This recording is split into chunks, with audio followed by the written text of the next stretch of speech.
한국 하면 김치나 로맨스 드라마, 그리고 트렌디한 헤어스타일 오빠들 말고도 꽤 골치 아픈 문제가 하나 더 있습니다. 바로 점점 더 많은 사람들이 투자를 더 이상 장기적인 자산 축적이 아니라 인생을 바꾸는 가장 빠른 지름길이라고 믿는다는 점입니다. 주식이든 부동산이든 가격이 오를 가능성이 있는 것이라면 무엇이든 사람들이 뛰어듭니다. 그리고 이 게임을 훨씬 더 위험하게 만드는 것이 있는데 바로 마진입니다. 쉽게 말해 투자를 위해 빌린 돈이죠.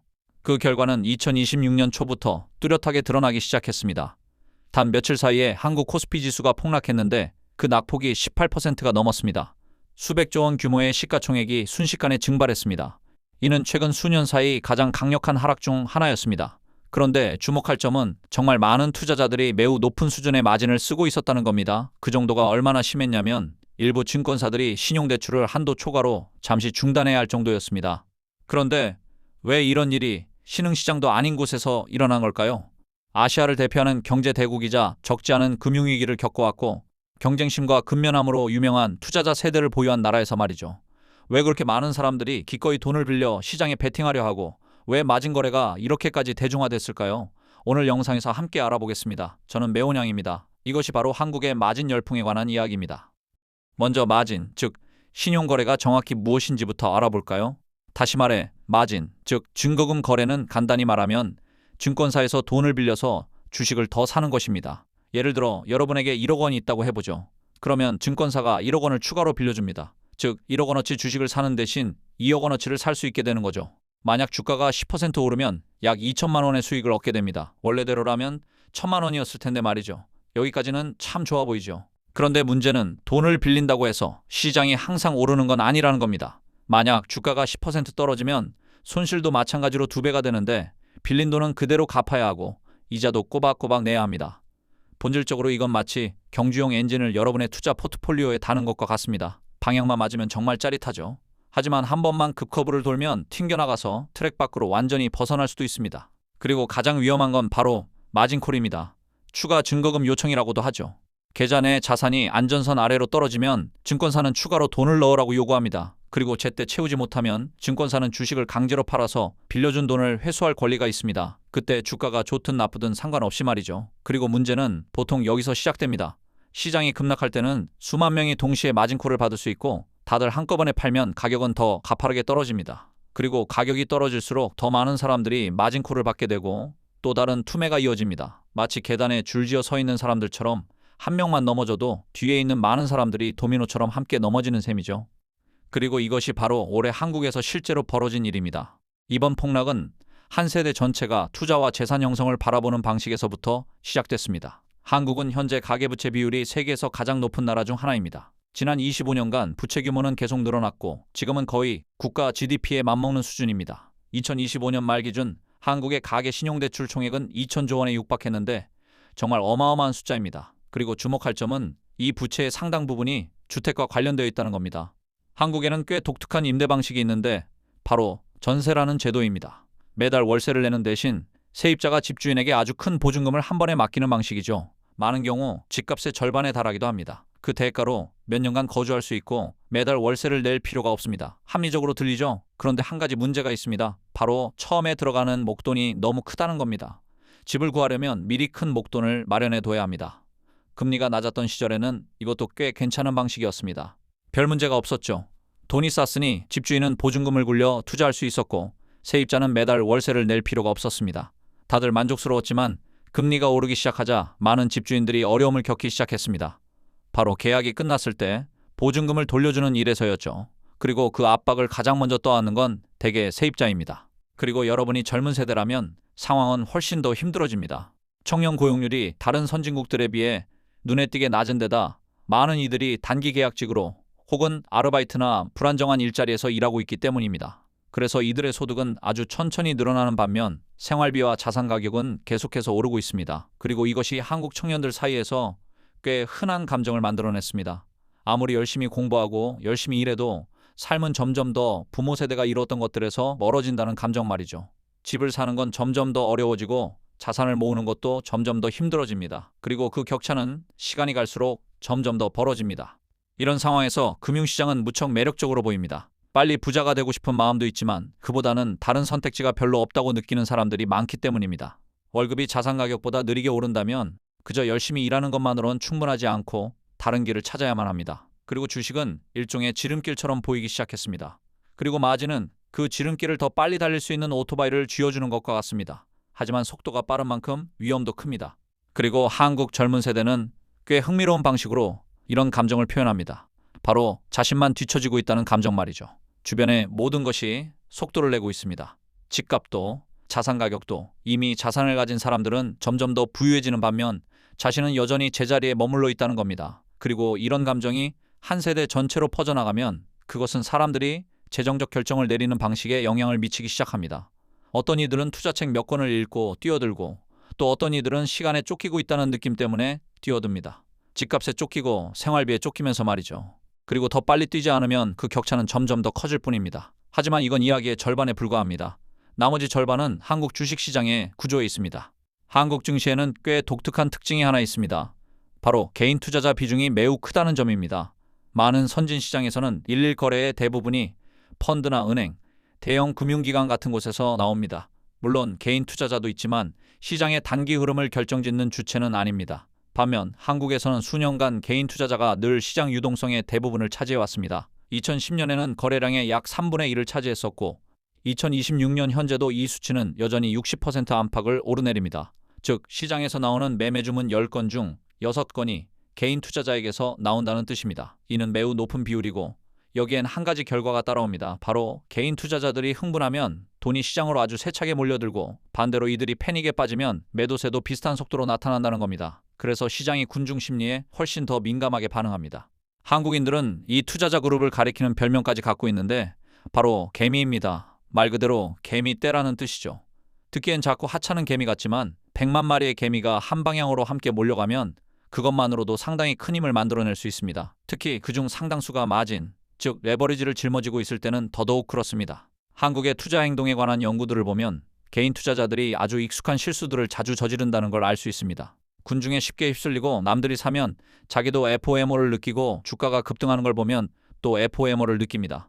또 많은 이들이 소형주를 쫓는 걸 좋아하는데 위험은 크지만 급등 가능성이 있는 종목들이죠. 마치 복권을 사놓고 1등 당첨을 바라는 것과 비슷합니다. 또 하나 흔한 경향은 수익이 나고 있는 투자는 너무 일찍 팔아버리고 손실이 나고 있는 투자는 억지로 붙들고 있으면서 가격이 반등하길 바라는 것입니다. 이건 행동제모학에서 아주 유명한 현상인데 사실 한국에서만 나타나는 건 아니고 어디서든 사람들이 흔히 저지르는 실수입니다. 하지만 한국에서는 마진이 등장하면서 모든 게 훨씬 더 극단적으로 흘러갑니다. 왜냐하면 마진을 쓰는 그룹이 대개 가장 활발하게 거래하는 그룹이기 때문입니다. 자본시장연구원의 연구에 따르면 마진을 쓰는 투자자는 전체 개인 투자자 중 아주 작은 비중을 차지할 뿐이지만 이들이 만들어내는 거래량은 훨씬 더 많습니다. 이 그룹은 매매를 더 자주 하고 변동성이 큰 종목을 선호하며 포트폴리오도 더 집중되어 있고 더 높은 위험을 감수합니다. 즉, 이 그룹이 바로 시장에서 가장 세게 엑셀을 밟는 그룹인 셈이죠. 하지만 문제는 이들의 차가 빌린 돈으로 굴러간다는 겁니다. 시장이 순탄할 땐 아무 문제 없습니다. 남들보다 더 많은 돈을 벌겠죠. 하지만 시장이 급락하면 가장 먼저 사고를 당하는 것도 바로 이들입니다. 그것도 되게 가장 참혹한 사고를 말이죠. 그리고 재미있는 건 모든 비용을 다 더해보면 거래 수수료부터 마진 대출 이자 그리고 발생한 손실까지 다 합쳤을 때 이 그룹의 성과는 대개 일반 투자자보다 나을 게 없고 많은 경우 오히려 더 낮습니다. 즉 더 큰 위험을 감수하고 더 큰 스트레스를 받고 거래도 더 많이 하지만 정작 최종 결과는 딱히 더 나은 것도 아니라는 겁니다. 그리고 이것이 바로 한국의 마진 열풍이 가진 가장 큰 역설 중 하나입니다. 그렇다면 왜 그렇게 많은 한국 투자자들이 이렇게 큰 판돈을 걸려고 하는 걸까요? 그 답은 여러 가지 이유에 있습니다. 첫째는 자산 압박입니다. 앞서 말씀드렸듯 집값이 너무 빠르게 오르면 전통적인 방식의 자산 축적은 점점 더 요원해지고 사람들은 자연스레 다른 길을 찾게 됩니다. 그리고 주식은 평범한 사람도 인생을 바꿀 기회가 남아있다고 느낄 수 있는 몇 안 되는 곳 중 하나입니다. 휴대폰 하나, 계좌 하나만 있으면 버튼 몇 번 누르는 것만으로 이 게임에 참여할 수 있으니까요. 많은 젊은이들의 생각 속에서 이것은 거의 마지막으로 남은 현실적인 기회입니다. 자산 격차를 좁힐 수 있는 기회 말이죠. 그리고 이미 여러 번 말씀드렸듯 큰 기회에는 대개 큰 위험이 따라옵니다. 그리고 그 위험은 대체로 아주 큽니다. 정말로요. 게다가 마진까지 더해지면 위험은 더욱 커집니다. 이익도 크지만 손실도 그만큼 빠르니까요. 두 번째 근본 원인은 한국에서 아주 유명한 개념인 코리아 디스카운트입니다. 이는 투자업계가 한국 주식이 다른 선진국의 유사한 기업들보다 훨씬 낮게 평가받는 현상을 표현하는 말입니다. 원인은 일부 재벌 그룹들의 지배구조에서 비롯되기도 하고 소액주주 권리를 둘러싼 오랜 논쟁에서 비롯되기도 하지만 중요한 건 많은 투자자들이 이 현상이 실제한다고 믿는다는 점입니다. 그리고 사람들이 시장이 장기 보유에 제대로 보상해 줄 거라 믿지 않으면 짧은 파도에서 수익을 찾으려는 경향을 보이게 됩니다. 세 번째 요인은 공매도 이야기입니다. 영어로는 숏셀링이라고도 하죠. 이론적으로 이건 금융시장에서 지극히 정상적인 도구입니다. 비합리적인 가격을 시장이 찾아내고 주가가 지나치게 부풀려지는 걸 막아주기도 합니다. 하지만 많은 한국 개인 투자자들의 눈에는 공매도가 대형 기관들, 특히 외국계 펀드들의 놀이터로 비칩니다. 지난 몇 년간 공매도와 관련된 여러 스캔들은 이런 의심을 더욱 키웠습니다. 그리고 시장의 공정성에 대한 믿음이 약해지면 사람들은 더 이상 장기전을 하고 싶어 하지 않습니다. 빨리 돈을 벌고 싶어 하죠. 다른 누군가를 위한 유동성이 되기 전에 말입니다. 그리고 마지막으로 가장 중요한 요인은 이 게임이 너무 쉬워졌다는 겁니다. 역사상 이렇게 시장에 베팅하는 일이 지금처럼 편리했던 적은 없었습니다. 예전에는 주식을 사고 팔려면 브로커에게 전화를 걸어 거래 확인을 기다리고 꽤 큰 수수료를 내야 했지만 지금 그냥 휴대폰만 있으면 됩니다. 모든 게 눈앞에 다 있으니까요. 몇 초 만에 사고 몇 초 만에 팝니다. 게다가 금융 콘텐츠가 사방에 널려 있습니다. 분석 영상부터 라이브 방송, 전망, 커뮤니티 포럼, 뉴스, 추천, 예측까지요. 매일같이 사람들은 지금 시장에 기회가 있다는 말을 끊임없이 듣습니다. 이 종목 곧 오른데 새 테마 온다, 새 파도가 몰려온다 하면서요. 그리고 이 모든 게 합쳐지면 시장은 투자 철학이보다는 일종의 SNS처럼 보이기 시작합니다. 다들 시세판을 보고 정보를 업데이트하면서 군중이 어떻게 반응하는지 지켜보고 반응이 많아질수록 거래도 늘어납니다. 즉 시스템 전체가 투자를 마찰이 전혀 없을 정도로 쉽게 만들어버린 겁니다. 그리고 매수 주문을 넣는 일이 그저 좋아요를 누르는 것만큼 쉬워지면 말도 안 되는 결정을 내리는 횟수도 함께 늘어납니다. 그리고 이 네 가지 요인이 합쳐지면 아주 특별한 환경이 만들어집니다.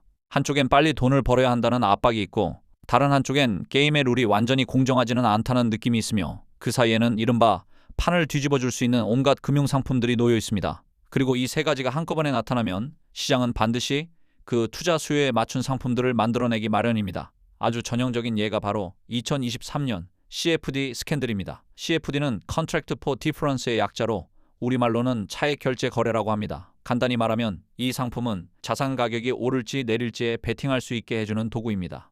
실제로 그 자산을 소유하지 않고도 말이죠. 그리고 다른 많은 투기성 상품들처럼 CFD도 대개 매우 높은 수준의 마진을 동반합니다. 위험하죠. 한국 금융당국에 따르면 CFD 참여자의 대부분은 사실상 개인 투자자였지만 거래 데이터상으로는 많은 주문이 기관이나 외국인 투자자 명의로 기록되었습니다. 그리고 이는 시장을 왜곡시켰습니다. 데이터만 봐서는 누가 사고 누가 파는지 아무도 알 수 없었고 누가 진짜 위험을 짊어지고 있는지도 알 수 없었습니다. 그리고 이 사건이 드러났을 때 금융당국은 익숙한 방식으로 대응했습니다. 규정을 새로 내놓고 증거금 요건을 강화하고 참여 기준을 높이고 감독을 강화했죠. 하지만 그런 조치들은 결국 겉만 다루는 것일 뿐 투기 수요 자체는 그대로 남아 있었습니다. 그리고 이 문이 닫히면 사람들은 다른 문을 찾아 나섭니다. 그리고 CFD 규제가 강화되자 돈은 다른 마진 상품들로 흘러갔습니다. 일부는 해외 시장으로 그리고 일부는 더 복잡하고 감독하기 어려운 상품들로 흘러갔죠. 2024년 말 기준 한국인 투자자가 보유한 해외 주식 규모는 이미 상당히 큰 규모에 이르렀습니다. 그리고 그중에는 위험도가 높은 상품들이 점점 더 많이 등장하고 있는데 여기에는 한국에서는 이미 제한되거나 엄격히 통제되고 있는 형태의 마진 상품도 포함됩니다. 즉 국내에서 판을 벌일 수 없게 되면 다른 판을 찾아 나선다는 거죠. 이것이 많은 전문가들이 투기의 성격이 물과 매우 비슷하다고 말하는 이유이기도 합니다. 한 줄기 물길은 막을 수 있어도 물은 결국 스스로 다른 길을 찾아냅니다. 더 세게 막을수록 더 좁은 틈새를 뚫고 지나갈 방법을 찾아내고 때로는 애초 출발점보다 훨씬 더 통제하기 어려운 곳으로 흘러가기도 합니다. 그러니 금융상품 하나를 금지한다고 해서 투기 수요가 사라지는 건 아닙니다. 그저 그 수요가 다른 형태로 옮겨갈 뿐이고 대개는 더 멀리 더 복잡하고 더 눈에 띄지 않는 곳으로 향할 뿐입니다. 하지만 지금까지 말씀드린 이 모든 것이 한국인들이 탐욕스럽거나 빨리 부자가 되고 싶어 한다는 뜻은 아닙니다. 왜냐하면 시스템 전체가 매일 우리를 압박하고 있을 때는 겉에서 보면 비합리적으로 보이는 선택도 당사자 입장에서는 아주 이해하기 쉬운 선택이기 때문입니다. 여러분이 이제 막 28살쯤 된 한국인이라고 해봅시다. 직장은 불안정하고 계약은 1년씩, 2년씩 이어지는데 앞날이 어떻게 될지 모르고 그러는 사이 집은 언제 살 수 있을지도 모릅니다. 집값은 계속 치솟기만 하고요. 그런데 매일 휴대폰을 열어보면 시장은 오르고 있고 사람들은 계속 수익 자랑을 하고 인생 역전 이야기가 도처에 넘쳐납니다. 이런 상황에서 이 게임 밖에 가만히 서 있기란 정말 어렵습니다. 가장 무서운 건 마진 그 자체가 아니라 사람들이 마진을 찾게 만드는 이유입니다. 만약 한 세대가 아무리 열심히 일해도 편안하게 살 수 있다는 보장이 없고 몇 년을 저축해도 제대로 된 집 한 채 사기 힘들다는 느낌 속에서 자랐다면, 예전 방식대로 규칙을 지켜도 결국 뒤처질 수밖에 없다면 더 위험한 선택지를 찾기 시작하는 건 어쩌면 당연한 일입니다. 이건 탐욕이 아니라 무력감이고 뒤처질 것 같은 두려움이며, 속도를 내지 않으면 영영 따라잡지 못할 거라는 믿음입니다. 그리고 아이러니한 건 시장은 흔히 그런 생각에 보상을 해준다는 겁니다. 적어도 단기적으로는요. 시장이 떨어졌다가 다시 반등할 때마다 마진을 쓰는 사람들은 이렇게 느낍니다. 역시 내가 투자 좀 하는 사람이었네 하고요. 계좌를 보면 수익이 잔뜩 쌓여 있으니 이번엔 더 크게 베팅해야겠다고 생각하게 됩니다. 그리고 이것이 시장의 아주 치명적인 함정인데, 바로 운과 실력을 헷갈리게 만든다는 겁니다. 한번 이겼다고 해서 여러분이 주식 천재라는 뜻은 아닙니다. 그저 유리한 시장 국면에 잘 서 있었던 것뿐이죠. 한두 번 따는 건 짜릿할 수 있지만 단 몇 번만 잃어도 빌린 돈은 그대로 남아있고 이자는 계속 불어나며, 그리고 시간은 마진을 쓰는 사람의 편이 결코 아닙니다. 본질적으로 이건 다음과 같은 현상이 낳은 결과 중 하나입니다. 자산 가격이 소득보다 더 빠르게 오르고 그런 상태가 오랫동안 지속되며 부채는 점점 불어나고 해마다 자산 가격이 소득을 앞지르는 흐름이 반복됐습니다. 값싼 돈이 너무 오래 지속되었고, 그리고 자금은 계속해서 더 위험한 자산으로만 흘러들어갔습니다. 그리고 그 과정 내내 많은 사람들이 자신은 상황이 나빠지기 전에 제때 발을 뺄 수 있을 거라 믿었습니다. 그리고 이것은 역사 속 거의 모든 투기 광풍에서 나타났던 생각이기도 합니다. 그리고 대개 이 믿음이야말로 결국 모든 걸 무너뜨리는 원인이 되곤 했습니다. 그렇다면 한국인들은 언제쯤 이를 깨닫고 이 게임에서 손을 뗄까요?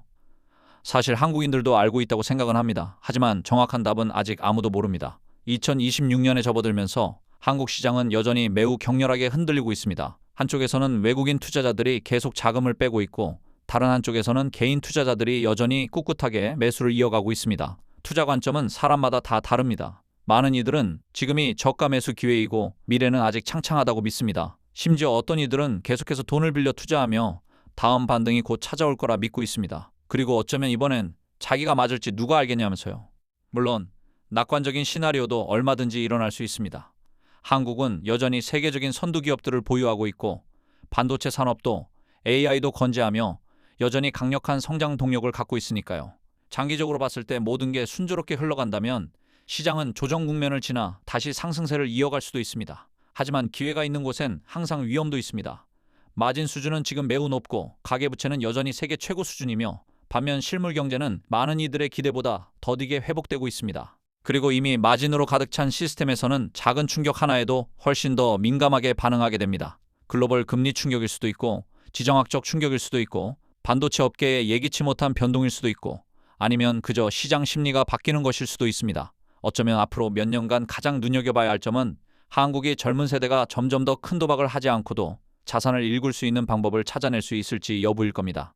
시청해주셔서 감사합니다. 저는 매운양이었습니다. 어떤 영상도 놓치지 않으시려면 구독 잊지 마세요. 안녕히 계세요. 다음에 또 만나요.